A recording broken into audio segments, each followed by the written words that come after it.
pasalubong ni Mama sa'yo. Hindi man lang nag-thank you.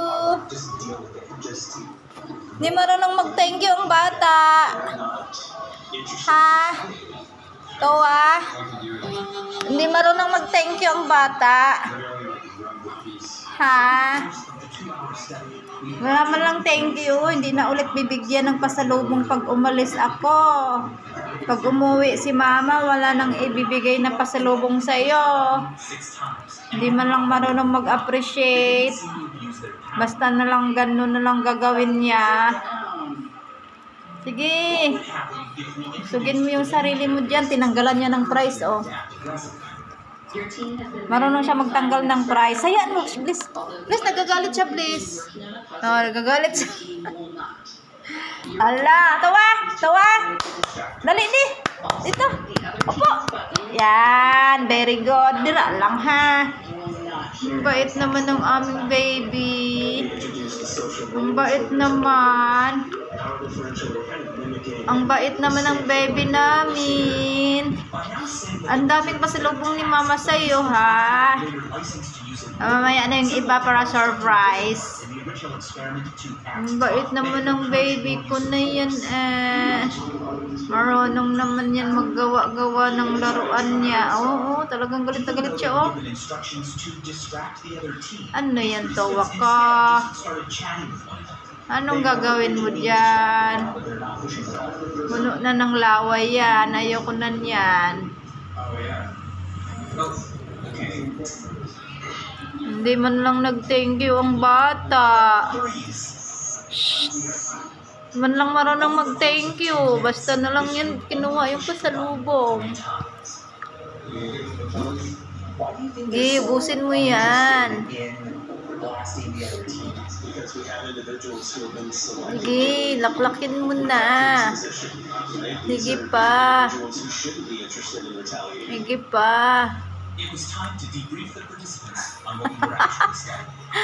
Dubuang ta. Sige pa, laklakin mo. Ala, sige. Ala, sige pa, ubusin mo. This is a study related to the Stanford prison experiment. The standard narrative we hear about that experiment is that people just become cruel. So, yeah, we're trying to see if we get the nicest people we can, and we give them complete anonymity and to be cruel. But maubos. Will they still do it? Wala, dumabuang sa iyang nga anong gawain. Wala, kukunin ko yan. Kunin ka. Ala, sige.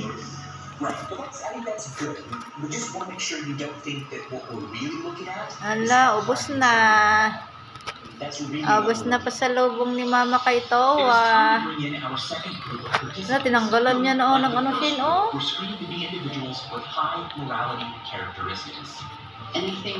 Towa.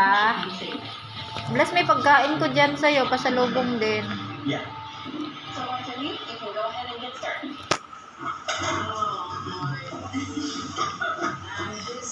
Sige na, ubusin mo na yan.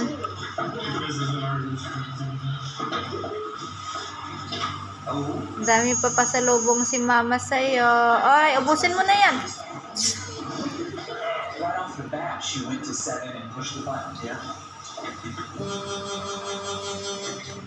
Sige, pati yung price, ubusin mo. Sige, sige. Naklakin mo, sige.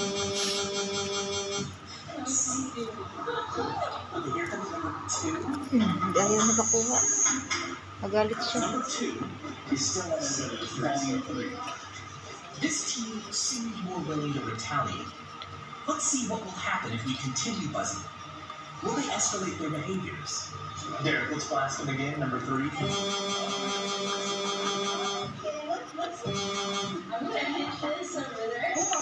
So 2 just pushed at a 3.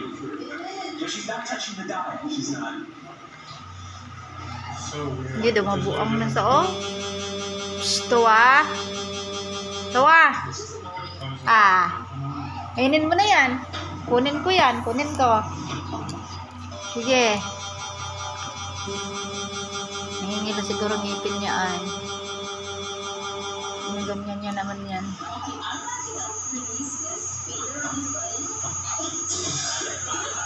Wala, sige, ubos. Napuputol ba yan? It was clear that participant number 2 was really the only one hitting the distractor button, but it appeared that she only did it in retaliation to our buzzes. So we decided to see what would happen if we laid off. I think this puzzle is impossible. It's been probably 4 or 5 minutes, and we have not blasted them with the noise that they haven't. Gawa. Never want to do a puzzle ever again. I mean, I have a feeling like if we never played a noise in their room, they would never touch the distractor button. Probably not at this point. In the end, we buzzed this group a total of 44 Gadoan times, siya. and they buzzed us 38 times. 37 of which came from number 2, but always in retaliation and never above a 5. All right, guys, puzzle pieces down. The situational factors did not seem to be sufficient to make this group sadistic. It was time for phase 2. Pagod ka na? Basically, she's saying that we just press the button. Ha? Yeah. Uy! Gawa, hindi yan! Ara, oh! Kunin niya sana yung ano.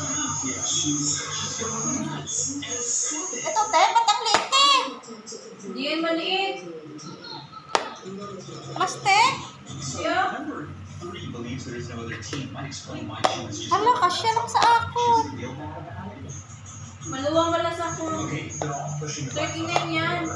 And they were told this time that it was their. Hala, kasya man sa akong, te. 39 na! Ang liit ng 39 niya. Hindi kasya lang sa akin. What a difference this has made. Just like in the Stanford Prison Experiment. If Sige you nga, tell suksok people ka. that they have a certain task to do, they'll do it, even if it's going to mean that they've been broken. The thing is, they Parang never ang liit. what we really care about, which is turning the Parang dial isa. and save them. Yeah. Hello, everyone. I'm going to turn the lights on in this room. And slowly Ba? you can look. So, hello. Parang katulad siguro yung sa sleepers ko na, I'll give you ano. time to adjust your eyes. Today, Ah. we've been part of the study. When all we Bigyasan mo pa, was no? to see what would happen when we put people in a room Ha? and gave them that feeling of anonymity that comes from, well, if I May turn musa my siya. dial up really high, no one will know it's me. So you have this opportunity to be cruel. Gawa, marami ka pang pasalubong sa akin. Sure, that's just Ay, tama na. retribution. Tama na. Turns out, Kala mo ha, everyone pag sinabi ko may pasalubong ka pa sa akin, pasalubong. This final phase was us trying to ramp up the demand characteristics. Tama na, oy. Number 1, right?